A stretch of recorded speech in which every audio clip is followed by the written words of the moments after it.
Olá, queridos alunos, tudo bem? Professora Jéssica com vocês aqui hoje para falar aí, dos textos normativos ou de leis.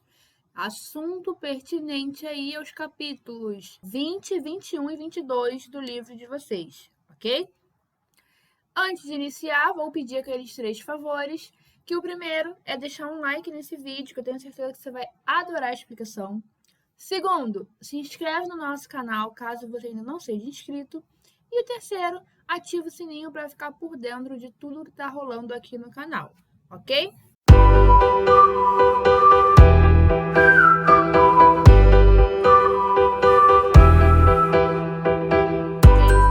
Então, vamos lá.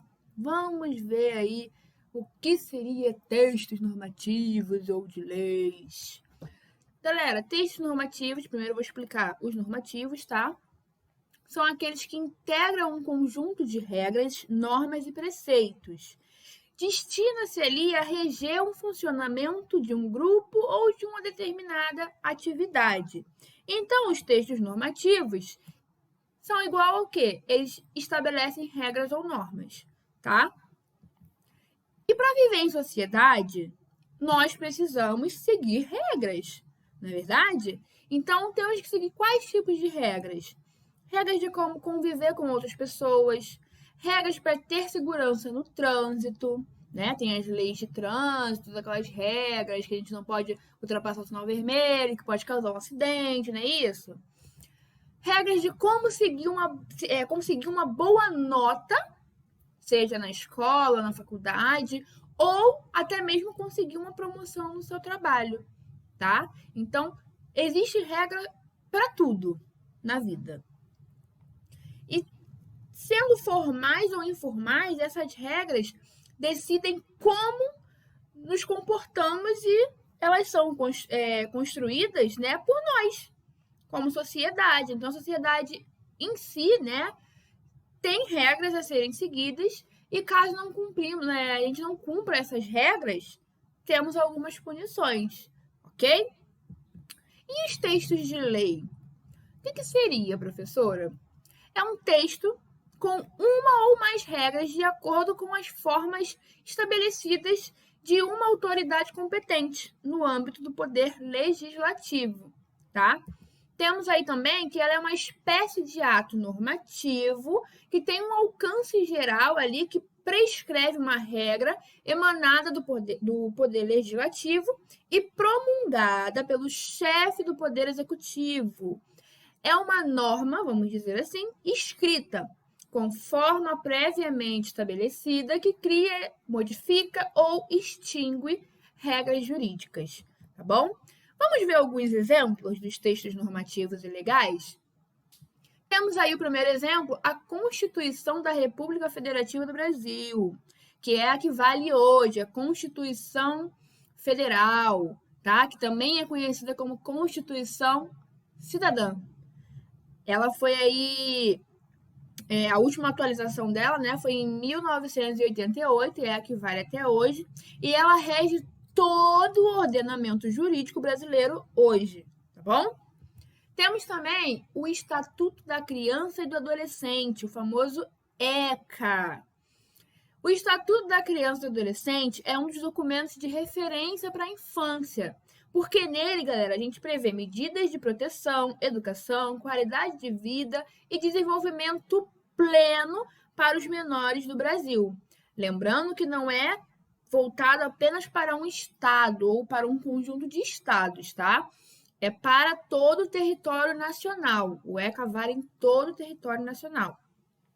São centenas de artigos que têm força de lei, tá? Para determinar direitos e deveres das crianças e também dos adolescentes no solo brasileiro. Vamos ver como que ela é organizada? Então, vamos lá. Eu coloquei aí a primeira parte, tá? Que é a parte geral. Aí, no título, nós temos Estatuto da Criança e do Adolescente, Lei 8.069, de 13 de julho de 90, tá? Então, aí, ó, no artigo 1º, tem aí a proteção integral, fala da proteção integral da criança e do adolescente. No segundo artigo, nós temos aí a definição de criança e adolescente, onde explica aí o que seria criança, o que seria adolescente. Os artigos 3º, 4º e 5º falam dos direitos fundamentais e dever de todos. No artigo 4º, ele fala da prioridade absoluta. No artigo, lembrando que dentro ali dos direitos fundamentais e dever de todos, ainda tem a prioridade absoluta, tá, galera? Então tá junto ali. Condição de desenvolvimento, trata aí no artigo 6º. Direitos fundamentais, vai do artigo 7º até o artigo 69. E prevenção, né, da criança e adolescente, artigo 70 ao 85. Isso são as disposições preliminares. Vamos ver aqui agora parte 2, que são os casos especiais. Temos aí a política de atendimento, que vai do artigo 86 ao 97. Medidas de proteção, que vai do artigo 98 ao 102. Ato infracional, do 103 ao 128. Medidas aos pais ou responsáveis das crianças e dos adolescentes. Temos também aí dentro do artigo 129 ao artigo 130. No artigo 131 até o artigo 140, fala do Conselho Tutelar, tá? A função do Conselho Tutelar, quando que ele entra ali em cena, tá? Caso as regras, né, as medidas não sejam tomadas pelos pais, beleza? Temos também acesso à justiça, que é do artigo 141 ao 224. Crimes e infrações administrativas, que vai do artigo 245 ao artigo 258. E, por último, adequação do Estatuto ao sistema jurídico, que é do artigo 259 até o artigo 267. Então, o ECA ele é composto aí de 267 artigos que defendem a criança e o adolescente, tá? Por último, eu botei aí a Declaração Universal dos Direitos Humanos. O que é a Declaração Universal dos Direitos Humanos? Ela foi assinada em 1948 em uma assembleia da ONU, que é a Organização das Nações Unidas. E a Declaração Universal dos Direitos Humanos contém 30 artigos, tá? Neles tratam direitos universais e das liberdades fundamentais do homem. Essa declaração não é uma lei, mas os 193 países que assinaram, né, essa declaração concordam com o que ela defende e assumiram o compromisso de proteger esses direitos, beleza? E o Brasil está incluído, né, nesses 193 países, tá bom? Outros exemplos de textos normativos e legais. Temos aí as constituições estaduais, federais e municipais. Temos contratos de trabalho, aluguel, prestação de serviço. Quando a sua mãe, né, seu pai, solicita, não tenho internet em casa, vou chamar a Oi para colocar internet aqui em casa. Ele vai assinar um contrato de prestação de serviço com a Oi, onde tem as regras, os deveres ali, né, que a Oi tem que cumprir com a sua família, o que você tem que também fazer, enfim. Então, temos esses tipos aí de textos normativos e legais. Regimento de condomínio também é considerado um texto normativo ou legal, e o regimento escolar também, ok? E você sabe por onde circulam os textos normativos e legais? Não? Então vamos ver aqui, nas relações sociais, no trabalho, na escola, prestação de serviço, aluguel e por aí vai. Por quê? Porque em praticamente todas as esferas da vida humana, nós precisamos desses textos. Por que nós precisamos desses textos, professor? Porque onde tem uma relação entre duas ou mais pessoas, textos assim são necessários. Por exemplo, você contratou um serviço de buffet para sua festa. Você faz um contrato com aquele buffet, onde ele tem ali regras, né? Ele tem alguns deveres a serem cumpridos. Para quê? Para se prestar um serviço bom. Porque caso ele não cumpra com o que está ali dentro daquele contrato, você pode procurar os seus direitos. entendeu? Então, por isso que, na maioria das vezes, né, na nossa relação aí, na vida social, em praticamente tudo, os textos normativos ou de leis estão incluídos, ok? E os textos legais, eles também dão segurança para quê? Para as relações humanas. Por que eles dão segurança, professora? Porque eles estabelecem, como eu acabei de falar, direitos e deveres entre ambas as partes, seja um contrato de prestação de serviço, seja no meio jurídico. Também mostra como devemos nos comportar na nossa vida social. Nós não podemos sair por aí fazendo um monte de coisa, porque temos que seguir, né, algumas regras. Caso viole aí, né, passe, extrapole, vamos dizer assim, algo que você tenha feito, dependendo, pode ferir aí a sua imagem, pode prejudicar outras pessoas, e isso é errado, beleza?